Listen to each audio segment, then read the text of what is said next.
हिकिड़ी पोड़ीअ जो हुयो पुट बीमार। माईअ कई बास त मुंहिंजो पुट ठीकु थी वञे त मां 40 ॾींहं क़बर खोटराए अंदरि ज़मीन में अल्लाह जी इबादत कंदसि। इहा आहे शरई बास ऐं उनजे पूरे करण जो शरई अंदाज़।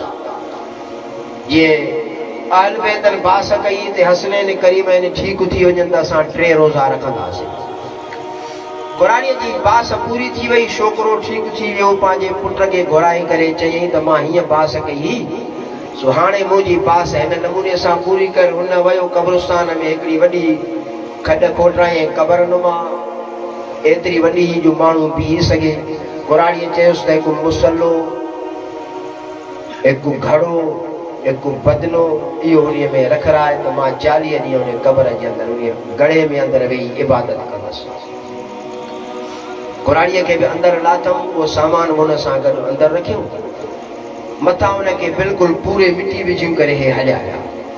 पोड़ीअ जो बयानु उन किताब में अल्लाह वारे बयानु फरमायो आहे त थोरी घड़ी वेठ में वेहण खां पोइ इरादो कयुमि त हाणे हिते जंहिं कम लाइ आई आहियां उहो कमु त पूरो कयां न। उन महिल उथी ऐं उन घड़े मां लोटे में पाणी भरियईं, पाणी भरे करे वेठी वुज़ू करण। वुज़ू कंदे कंदे अञा पंहिंजूं ॿाहूं धोए पई त मथां खड़का अचणु शुरू थी विया। एतिरे में हलंदे हलंदे अञा इहे पेरनि ताईं मस पहुती त हेॾो सोराख़ थियो, मथां को पुट बीह करे चवण लॻुसि, अमां 40 ॾींहं पूरा थी विया आहिनि, ॿाहिरि निकिरी अचो। 40 ॾींहं पूरा थी विया, अमां हाणे ॿाहिरि निकिरी अचो। क़ुरानीअ जो ज़बान चरियो त न थियो आहे, अञा मां हाणे वुज़ू मस कयो आहे।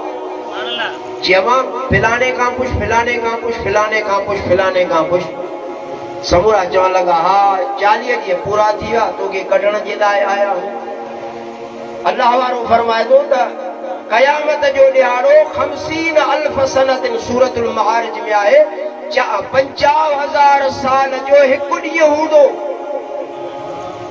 अंदाज़ो लॻा, हितां जा 40 ॾियारा, हुन जा वधि में वधि 5 मिंट मस थिया हा त उहो क़यामत जो जेको ॾियारो हूंदो 50,000 साल जो ॾियारो हूंदो। हिसाब लॻाए त उहो लखनि अरबनि सालनि में वञी पवे थो, दुनिया जा लख अरब साल। तंबीहुल गाफ़िलीन वारो साहब बयानु फरमाए थो त गुनाहगार 50,000 साल क़यामत जे ॾींहुं बीठा हूंदा, मगर नेकनि खे उहो ॾियारो बरकातू नफ़ल जे बराबरि नज़र ईंदो। हे उहे अल्लाह जा बाना जिन पंहिंजी सॼी ज़िंदगी अल्लाह जी रज़ा जे लाइ वक़्फ़ करे छॾी।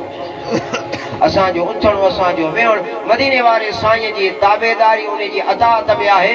होॾे 50,000 साल वारा बीठा हूंदा, हेॾे उहे जवान हूंदा जिन खे बरकातू निमाज़ नफ़ल जे बराबरि उहो वक़्तु नज़र ईंदो। हज़रत उज़ैर अलैहिस्सलाम जो किसो क़ुरान पाक में पढ़ी ॾिस, तोखे ॻाल्हि सॼी वाज़ो थी वेंदी। अल्लाह साईं पुछा कयसि घणो वक़्तु सुम्हियो आहे? जे ॾेढ ॾियारो। अल्लाह साईं फरमाए 100 साल तोखे थी विया आहिनि, 100 साल हिन जॻह ते मां तोखे आराम ॾिनो आहे।